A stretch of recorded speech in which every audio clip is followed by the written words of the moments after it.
এই মাত্রই কিন্তু মাইলস্টোন স্কুল অ্যান্ড কলেজের যে অফিস সহকারী মাসুমা তার মরদেহ কিন্তু হস্তান্তর করা হলো তার পরিবারের কাছে। আমরা মাত্রই দেখলাম যে তার লাশ নিয়ে আসলে লাশবাহী যে ফ্রিজিং কার সেটা বেরিয়ে গেছে মাত্রই national burn and plastic surgery institute থেকে। আমরা যতটুকু খবর পেয়েছি তার স্বজনদের সাথে কথা হয়েছে, তারা বলেছেন তাদের দেশের বাড়ি গ্রামের বাড়ি ভোলার বোরহানুদ্দিনে, সেখানেই তার কবর দেওয়া হবে, তাকে সমাহিত করা হবে।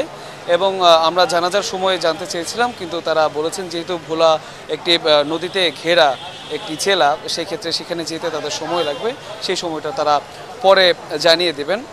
তারা আমাদেরকে জানিয়েছেন যে দীর্ঘ 5 দিন মাসুমা কিন্তু আইসিইউতে ভর্তি ছিলেন। প্রথম দিন তাকে ইমার্জেন্সিতে রাখা হয়। দীর্ঘ 5 দিন তিনি আইসিইউতে থাকার পর মোট 6 দিনের প্রচেষ্টার পরও কিন্তু তাকে বাঁচানো যায়নি। আজকে তিনি সকাল 10টা নাগাদ 10:30 নাগাদ তিনি কিন্তু শেষ নিঃশ্বাস ত্যাগ করেন।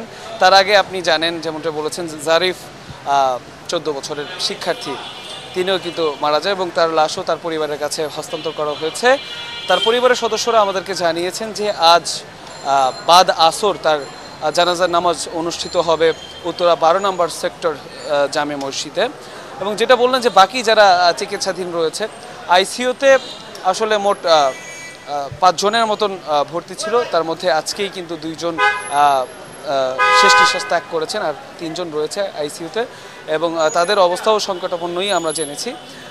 এবং অন্যান্য যারা আছে চিকিৎসাধীন আরও 38 জন ভর্তি আছেন, তাদেরকে কিন্তু যথাযথ চিকিৎসা দেওয়া হচ্ছে এবং তাদের চিকিৎসা দেওয়াতে কোনো অবহেলা বা গরিমসি করা হচ্ছে না।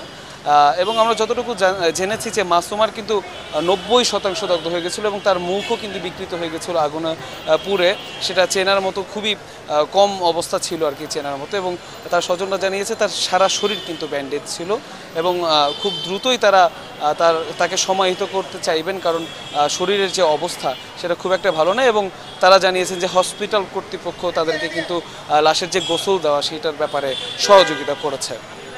ফাতিহা, এই ছিল এখনকার মতো আমার কাছে সর্বশেষ।